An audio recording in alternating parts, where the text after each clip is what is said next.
Sir, with respect, this map is off. Our satellite data puts that ridgeline about 40 meters east of where you've got it. Specialist Devon Marsh said it while looking at the large display screen showing a digital terrain model of Quảng Trị Province, Vietnam. Current satellite data, sub-meter resolution, the product of technology that had not existed when the map on the table in front of him was made. He had overlaid a scanned version of the old man's hand-drafted mylar sheet onto the digital terrain model and found discrepancies. He was pointing at the largest one, a ridgeline that appeared, in the old map, to sit approximately 40 meters west of where the satellite data placed it. He said it politely.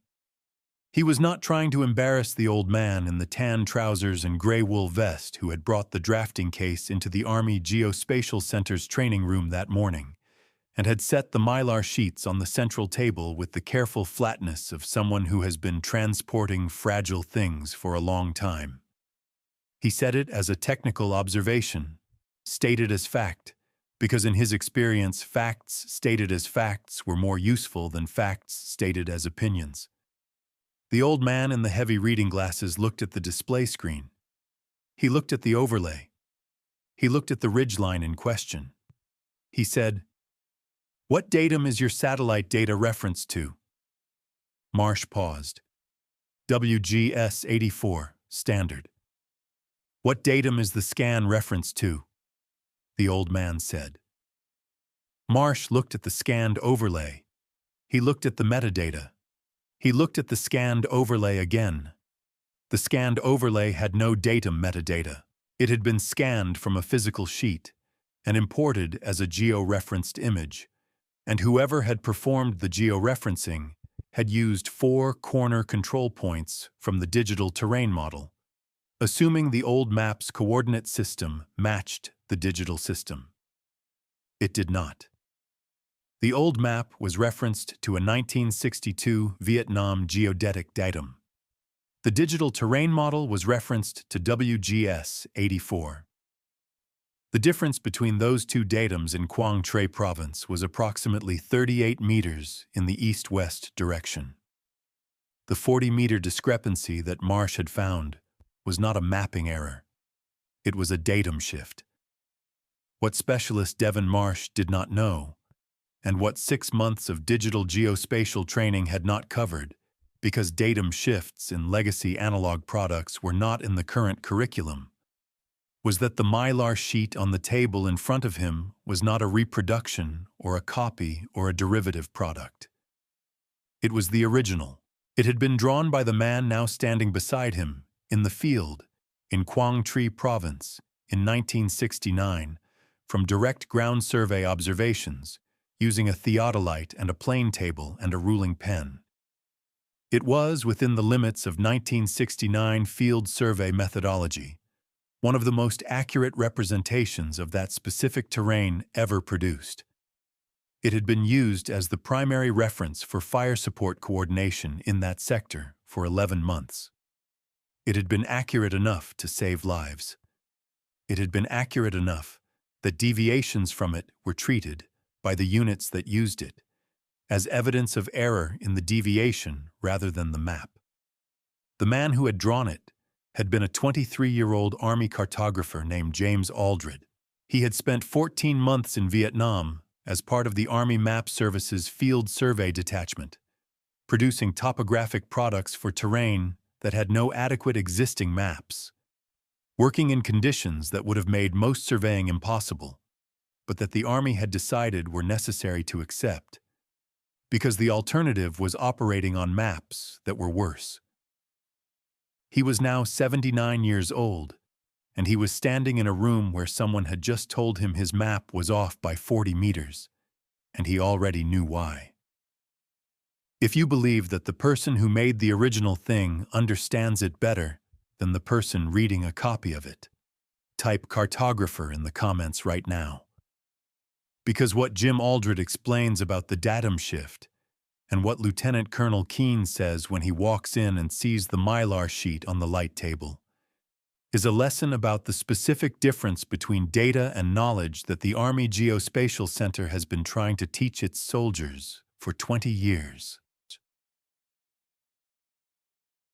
His full name was James Earl Aldred. He had been born in Pulaski County, Arkansas, in the spring of 1946. The only son of a land surveyor who worked county road and property projects across central Arkansas, and a woman who had taught mathematics in the county school system for 27 years. He had grown up in the peculiar intersection of those two disciplines, the applied geometry of his father's fieldwork and the formal precision of his mother's classroom, and had developed, by the time he was 15, an aptitude for spatial reasoning that his father had described, without false modesty, as the best he had seen in 40 years of watching people try to understand what a map was telling them. He had attended the University of Arkansas on a partial scholarship, studying mathematics and geography, and had been commissioned through ROTC in 1967 as a second lieutenant in the Army. He had been assigned to the Army Map Service, the Army's topographic production organization, which in 1967 was engaged in the most sustained field mapping effort it had undertaken since the Second World War, producing topographic products for Vietnam at a pace and in conditions that stressed every aspect of the organization's capabilities. He had deployed to Vietnam in the spring of 1969 as part of a small field survey detachment operating in Yrkors, the northernmost military region of South Vietnam, where the terrain was mountainous and the existing maps were inadequate, and the consequences of inadequate maps were measured in American and Vietnamese lives.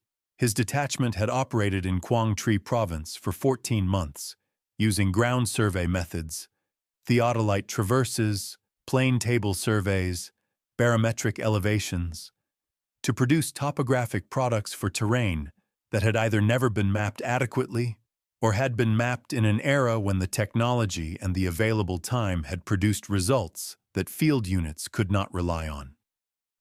He had produced, across those 14 months, 47 complete survey sheets covering approximately 280 square kilometers of some of the most difficult terrain in the province.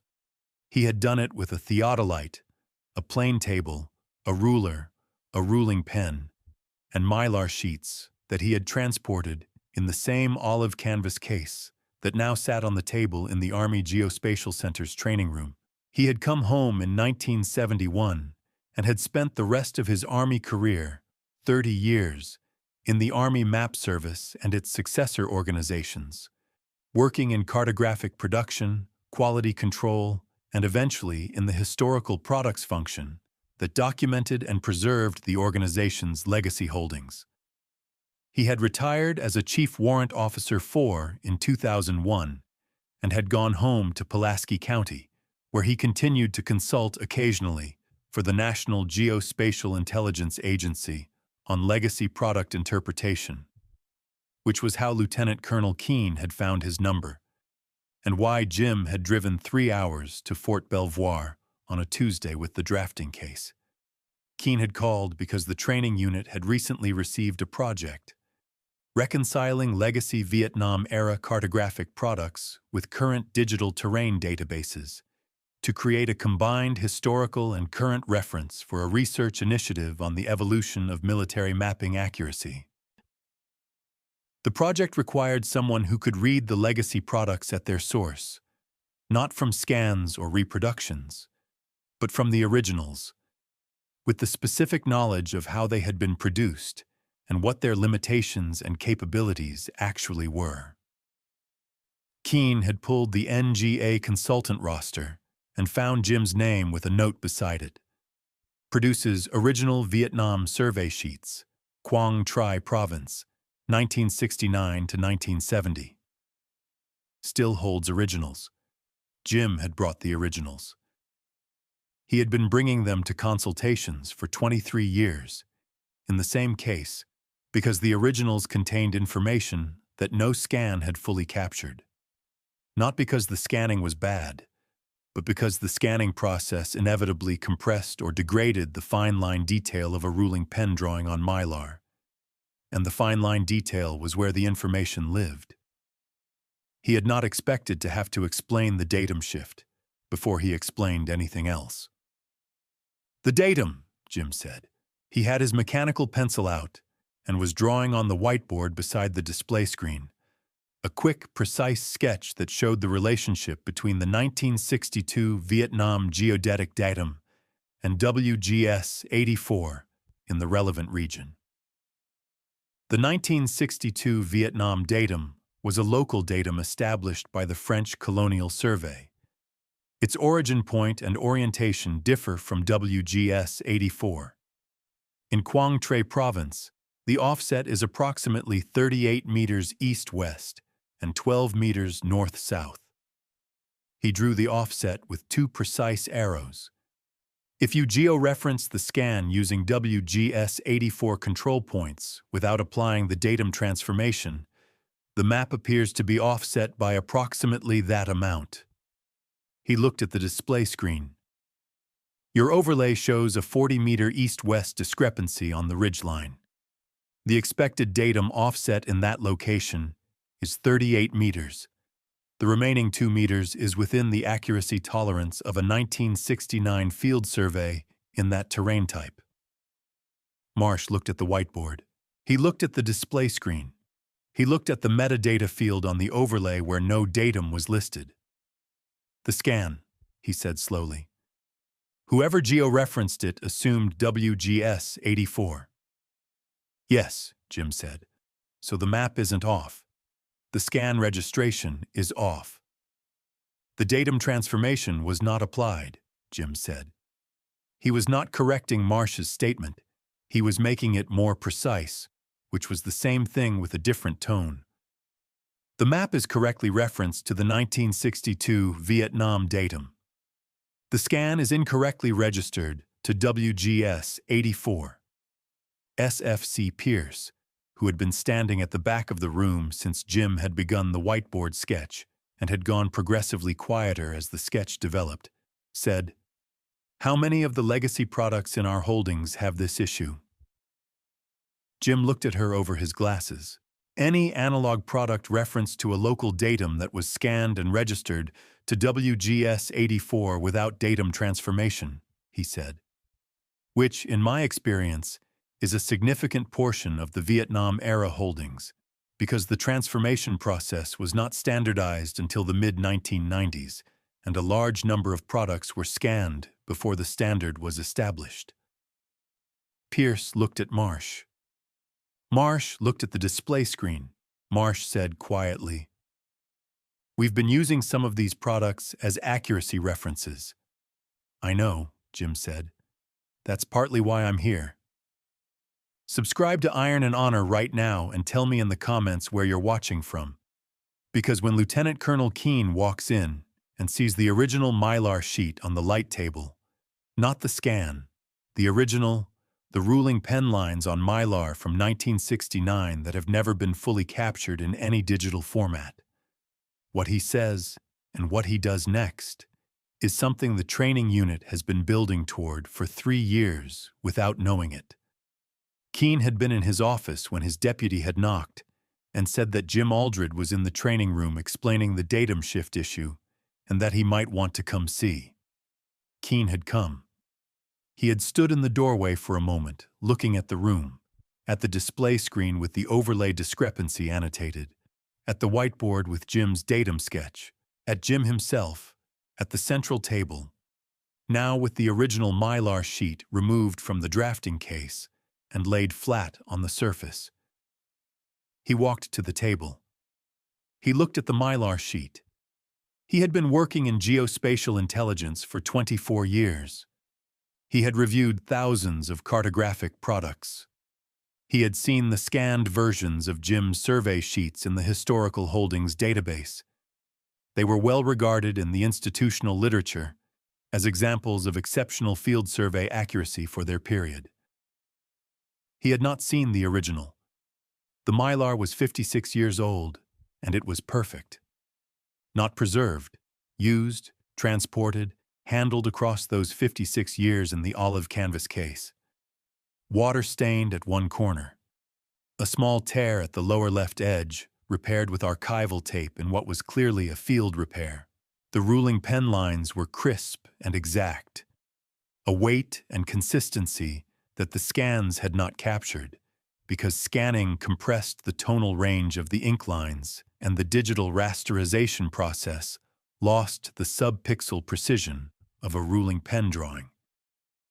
Looking at the original was, for Keane, like the first time he had heard a piece of music he had previously only heard through a low-quality recording. The information was the same. The fidelity was different. He looked at Jim. "Is there a light table still operational in this facility?" he said. Jim nodded at the corner. "There's one there. I saw it when I came in." The light table had been there since the room had been a drafting room rather than a digital workstation room. Nobody had turned it on in at least 8 years. Keane's deputy found the switch after 2 minutes of looking. The light table came on, a flat panel of even white light, the kind that transmitted through thin media to reveal detail invisible in reflected light. Jim placed the mylar sheet on the light table. In transmitted light, the sheet was transformed. The ruling pen lines, which in reflected light appeared as neat black marks on a translucent surface, became precise black lines on a field of even white that revealed the full weight and edge quality of each stroke. The contour lines showed their interval consistency. The spot elevations showed their placement precision. The drainage annotations showed the direction arrows that the scan had compressed into ambiguity. The sheet notation, the date, the survey method, the accuracy statement, the surveyor's initial, was fully legible in the corner where the scan had degraded it to illegibility. Marsh had walked to the light table. He was looking at the mylar. He had been working with digital terrain products for 6 months. He had never seen a hand-drafted cartographic original. He had not known this was what one looked like. The specific quality of information that a ruling pen on mylar could contain, and that a scan could not fully transfer. "The contour interval," he said. He was looking at the contour lines on the lit sheet. These are 10-meter contours." "Yes," Jim said. "The scan shows them as 20. "The scan lost every other contour line," Jim said. "The lines were close enough together that the rasterization process merged pairs of lines into single lines. The digital product appears to show 20-meter intervals. The original is 10-meter. He looked at Marsh. "Every slope calculation derived from the digital product is wrong by a factor that assumes 20-meter contours, where the actual survey produced 10. Marsh stood at the light table and looked at the sheet. Keane was looking at it too. He had been looking at it since Jim placed it there. He turned to his deputy. "Get me the full inventory of Vietnam-era field survey products in the holdings," he said, "and the processing records for when they were scanned, specifically whether datum transformation was applied and whether the scan resolution was sufficient to preserve 10-meter contour intervals." He looked at Jim. "How many original sheets do you have?" 47, Jim said. "Complete coverage of the sector, all on mylar, all in that case." Keane looked at the case on the table. He looked at the sheet on the light table. He had been trying to resolve a data quality issue in the Vietnam-era holdings for 3 years. He had been looking for the problem in the digital processing records. The problem was not in the digital processing records. The problem was that the digital processing had introduced errors that were not visible without comparing the digital products to the originals. And nobody had compared them to the originals because nobody had known the originals existed outside the NGA consultant roster. "Mr. Aldred," he said. He put on his reading glasses. "I'd like you to walk through all 47 sheets with my team." I'd like to document every instance where the digital product diverges from the original." He paused. "And I'd like to understand, from your survey notes, what the accuracy tolerance of each sheet actually was, not what the header says, what the conditions of the survey allowed." Jim was already opening the case wider. Behind the mylar sheets, in the back pocket of the case, was a stack of field notebooks, olive green, waterproof, his survey notes from 14 months in Quảng Trị Province. Every measurement, every setup, every adjustment, every accuracy estimate, in the same precise handwriting that was on the mylar. He had been carrying them in the same case for 56 years. He set the first notebook on the table beside the light table. Marsh looked at the notebook. He looked at the mylar. He looked at the old man in the gray wool vest and heavy reading glasses, who had driven 3 hours with an olive canvas case and had found, in the first 20 minutes of the meeting, a datum shift issue and a resolution problem that the digital holdings had been carrying for 30 years. He said, "How do you still have the field notebooks?" Jim looked at them. "They're mine," he said. "I made them." "You keep what you make." He opened the first one. The handwriting was 56 years old and completely legible, because Jim Aldred had written in the field with the understanding that field notes were the source record from which everything else derived, and that source records must be kept and must be readable, because the day would come when someone would need to read them. That day was today. The project took 3 weeks. Marsh was assigned to the reconciliation team. He spent those 3 weeks at the light table looking at original mylar sheets and comparing them to digital products, learning to read the ruling pen lines and the spot elevation annotations and the drainage arrows that the scans had compressed or lost. He learned the datum transformation calculation. He learned the difference between a scan resolution that preserved contour intervals and one that did not. He learned the specific way that field survey accuracy statements were written in 1969 and what they meant in practice. On the last day of the project, Marsh asked Jim, who had been at Fort Belvoir for the full 3 weeks, working from the light table every morning, how long it had taken to draw one of the 47 sheets. Jim thought about it. "The fastest was 4 days," he said. Terrain was relatively open, good visibility, no significant weather interruptions. The longest was 11 days. We were working in triple canopy jungle with intermittent fire from the adjacent ridge.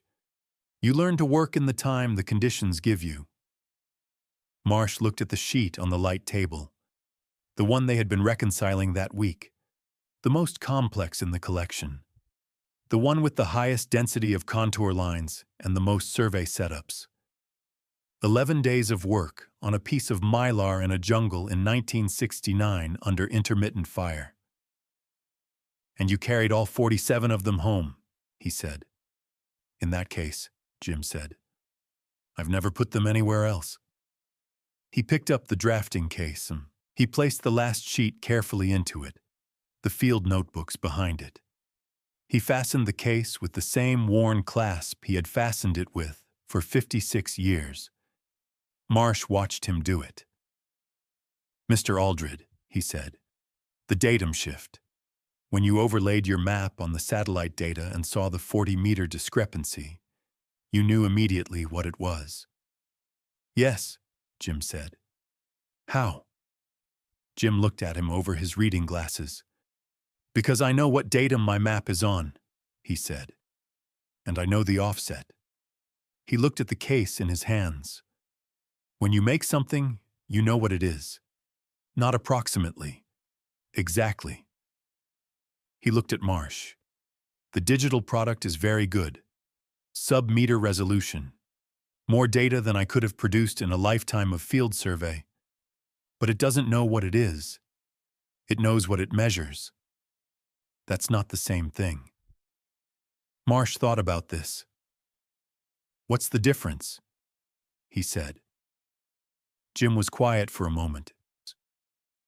"The digital product knows the terrain as it appears to a satellite," he said. "I know the terrain as it felt underfoot at 2,000 meters in the rainy season in 1969. I know where the survey setups went unstable because of saturated soil. I know which elevations were taken in good visibility and which were taken in cloud and carry a larger error estimate. I know the ridge that the notebook says had an accuracy issue because of refraction from a burning village to the east." He held up the case. "All of that is in here. None of it is in the digital product. Both are true. Neither is complete." He walked to the door. He stopped. "The 38-meter datum shift," he said. "It's documented in a 1972 Army Map Service Technical Report. Volume 14, page 83.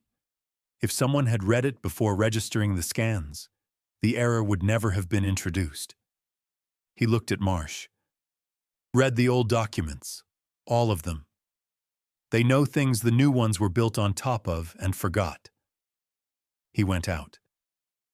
There are men in this country who carry, in olive canvas cases and worn field notebooks, the original source records of things that the digital world has built upon and lost track of. They drive 3 hours to meetings. They explain datum shifts on whiteboards. They place mylar sheets on light tables and let the transmitted light show what the scan could not capture.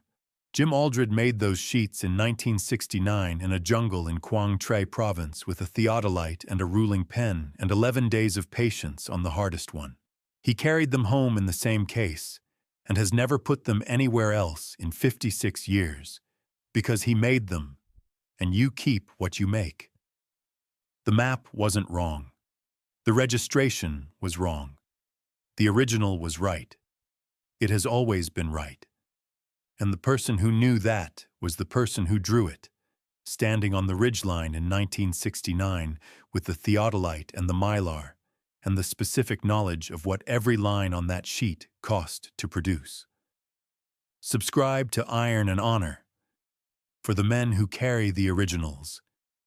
Hit the bell. Don't miss the next one. The satellite said the ridgeline was 40 meters east. Jim said he'd drawn the original. He knew his datum. He knew his offset. He knew exactly what his map was, because he had made it himself.